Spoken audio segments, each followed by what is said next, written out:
안녕하세요, 올바름입니다. 이번 자료는 엔비디아 4분기 실적 발표로 이번 실적이 어떤 의미였는지를 알아보는 내용입니다. AI 붐이 시작됐던 이후 2023년 3분기부터 3개 분기 동안 4빌리언씩 매출이 늘다가 2024년 2분기부터는 4.5빌리언씩 늘고 3분기에는 5빌리언씩 그리고 이번 분기에는 5.5빌리언씩 늘어나는 것을 전망하고 있습니다. 덕분에 2025년 1분기 매출 가이던스는 43빌리언으로 바이사이드 컨센서스를 상회한 실적 전망이기 때문에 매우 좋았습니다. 매출 성장 속도가 가속화되는 추세인데 2025년 1분기에 블랙웰 매출이 현재 수준에서 2배 이상 늘어나고 GB200 NVL72도 본격적으로 양산되는 구간이며 매출 성장 추세도 2025년 내내 매분기 이렇게 가속화될 것으로 예상하고 있습니다. 블랙웰 전환이 빨라지는 만큼 매출 성장 규모는 더욱더 커질 것이라고 예상하고 있습니다. 이번 엔비디아 어닝콜의 특징은 2분기부터 예고했던 several billion dollars의 4분기 블랙웰 매출이 11빌리언으로 컨센 5빌리언에서 7빌리언, UBS의 불케이스였던 9빌리언 컨센을 크게 상회한 모습이었습니다. 이번 분기 가장 중요했던 건 2025년 7월과 8월부터 장장 반년이 넘도록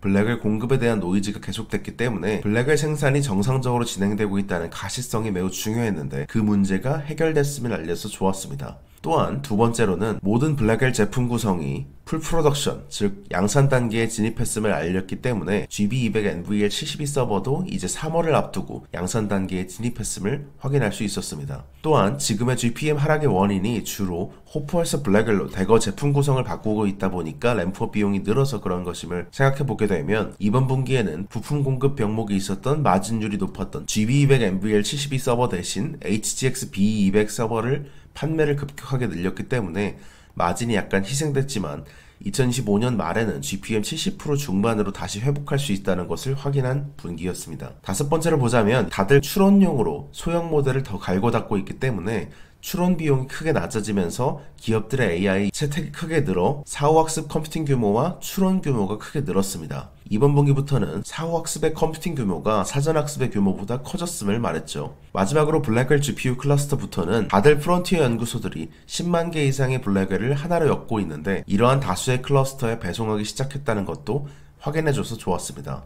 다음 분기의 가이던스를 생각보다 강하게 제시했던 이유를 확인할 수 있었던 실적 발표였습니다. 이제 엔비디아의 매출은 90% 이상이 AI향 매출에서 나오고 있는 기업입니다. 사업부별로 나눠보게 되면 첫 번째는 데이터 센터 매출입니다. 블랙웰 매출 11빌리언이 중요했고 생산이 모든 구성요소 조합에서 풀 프로덕션으로 넘어간 것이 중요했습니다. 기업들의 AI 채택이 늘어나니 베이스 모델의 미세 조정과 강화학습, 디스틸레이션 덕분에 사후학습 수요가 데이터 센터 매출을 바꾸고 있죠. 소비자 인터넷 기업향으로 나간 물량이 전년 대비 3배가 늘었다고 했는데 이는 주로 아마존과 구글 향으로 나간 규모가 매우 컸습니다. 각각 트레이니엄2와 TPU V6를 구매하고 있긴 하지만 증분값으로 보게 되면 이것은 약간 구매를 늘린 것에 가깝고 엔비디아의 B200 구매를 늘린 것이 훨씬 더 규모가 큽니다. 두 번째는 게이밍 매출입니다. 수요는 강했지만 공급 제약으로 인해서 매출이 줄어든 모습을 보였죠. 2025년 1분기에는 공급이 증가함에 따라 게이밍 매출도 QOQ로 강하게 성장할 것을 예고했습니다. 세 번째는 프로페셔널 비주얼라이제이션 매출입니다. 이번에는 설계와 엔지니어링, 시뮬레이션 워크로드가 가속 컴퓨팅으로 크게 바뀜에 따라 NCS나 케이던스,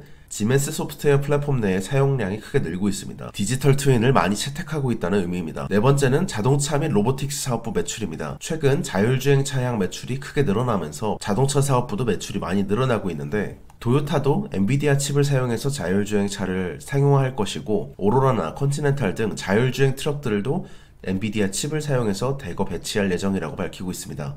2024년에는 자동차향 매출이 1.7빌리언이었는데 25년에는 5빌리언으로 늘어날 것을 전망했습니다. 이번 분기에도 가장 중요한 우려를 해소한 분기였습니다. 이제 사람들이 잘 기억하진 못하지만 2024년 1분기에 3월 GTC 2024에서 블랙웰이 공개됨에 따라 이 모든 우려가 시작됐던 것이죠. 그렇게 말도 많고 탈도 많았던 블랙웰이 11빌리언으로 나왔다는 것은 많은 것을 의미하고 있습니다. 디인포메이션이 당시에 4분기 블랙웰 매출이 없을 거라고 말했던 것을 생각해보면 벌써 상당히 많이 다르죠. 참 많은 노이즈들을 체크하면서 하나하나 지나왔던 시간입니다.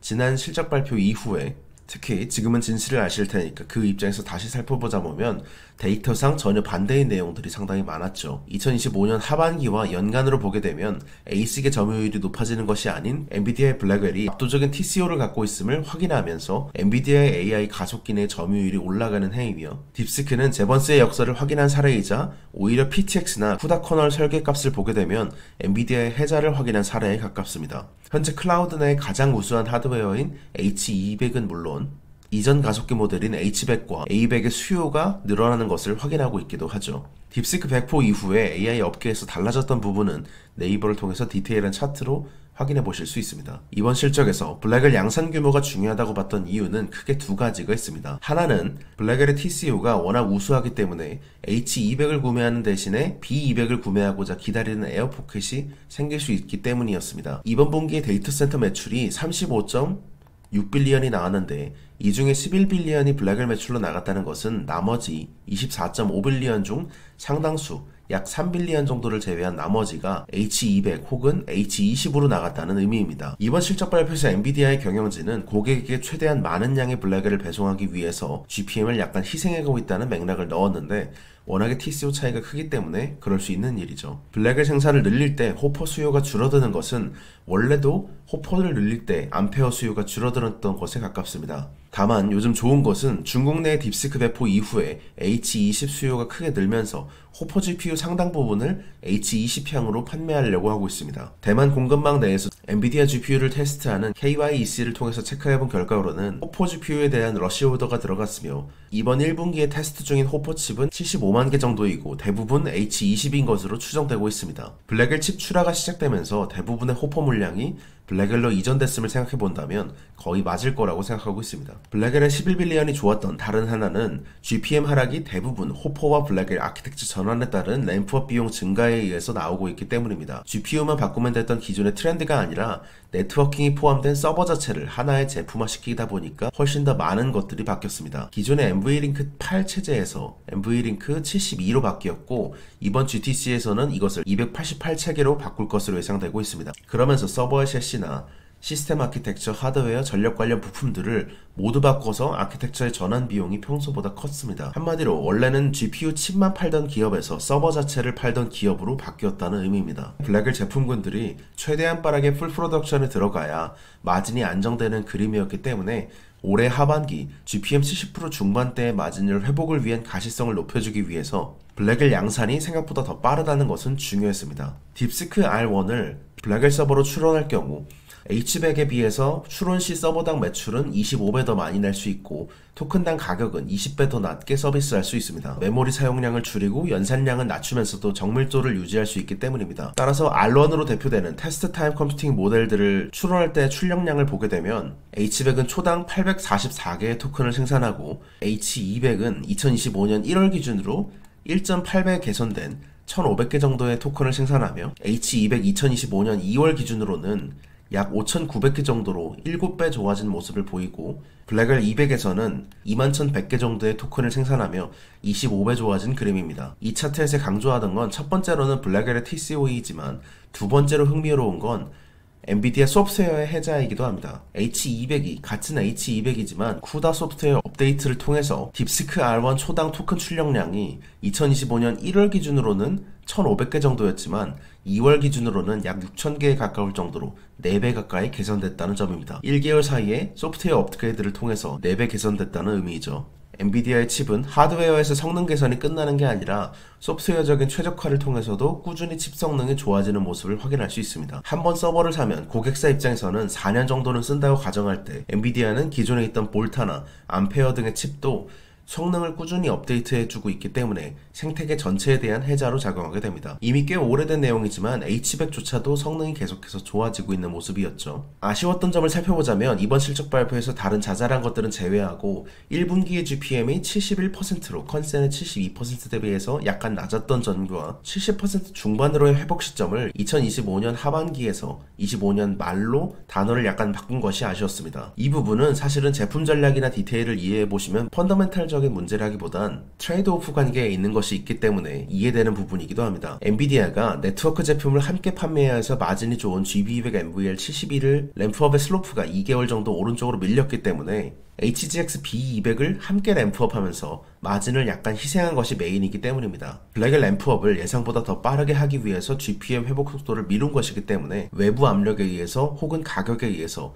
에이스에 비해서 TCO가 경쟁적으로 적어져서 그런 것이 아니라 자신의 칩 중 더 좋은 칩을 고객들이 원하기 때문에 이에 맞춰서 마진율을 약간 희생하는 과정이기 때문입니다. 제품 설계상 마진은 74에서 75% 정도에 가깝기 때문에 GPM 70% 중반대의 회복이 여전하다는 것을 확인했으니 크게 문제되지는 않는다고 생각하고 있습니다. 이미 정해진 컨셉 내에서 중요했던 건 앞서 말씀드린 것처럼 블랙의 생산량을 더 빠르게 늘리는 것이었기 때문입니다. 특히 하반기에 블랙을 울트라 전환은 기존의 아키텍처를 거의 그대로 쓰기 때문에 공급과 마진에 대한 회복 가시성이 이제 올해 점점 더 높아지기만 할 것으로 기대하고 있습니다. 바야흐로 2024년 8월부터 장장 6개월 동안 꼬리표처럼 붙어있던 블랙의 공급망 혼란으로부터 벗어난 첫 분기입니다. 그런 점에서 11빌리언은 화려한 숫자에 가깝다고 생각하고 있습니다. 이번 주 네프콘을 통해서 전해드렸던 독점 콘텐츠는 총 4개였습니다. 당시에 주말 사이에 TD 코엔이 마이크로소프트 데이터 센터 계약 취소 소식을 전했었는데 이때의 주간 전략 보고를 통해서 사티아 나델라가 말했던 것과 함께 디테일을 정리해봤던 자료였습니다. 또한 알리바바가 시작했던 중국 AGI의 경쟁의 시작과 네오클라우드의 디테일, 버티브의 피어그룹인 슈나이더 일렉트릭의 기업 분석과 현실적인 데이터 센터 전력 수요는 어떻게 되고 있는지를 살펴봤습니다. 두 번째는 메르카도 리블의 실적 발표 분석이었습니다. 메르카도 리블의 4분기를 요약하자면 전기톱 효과라고 볼 수 있고 누뱅크와의 본격적인 경쟁이라고 볼 수 있습니다. 아르헨티나의 매출 성장률이 가속화되고 있고 소비가 안정세를 찾아가고 있기 때문입니다. 메르카도 리블에는 2023년 하반기부터 신용카드 사업을 키우기 시작했는데 본격적으로 신용카드 대출 포트폴리오가 규모를 빠르게 키우고 있습니다. 누뱅크와 점점 더 맞닿고 있고 그 경쟁에서 메르카도 리브레가 이기고 있음을 확인할 수 있었습니다. 라틴 아메리카 내에서 메르카도 리브레의 이커머스와 카드 대출 점유율은 얼마인지를 알아봤습니다. 세 번째는 엔비디아 실적 발표였습니다. 엔비디아의 4분기를 요약하자면 블랙엘 매출 11빌리언의 디테일이라고 볼 수 있겠죠.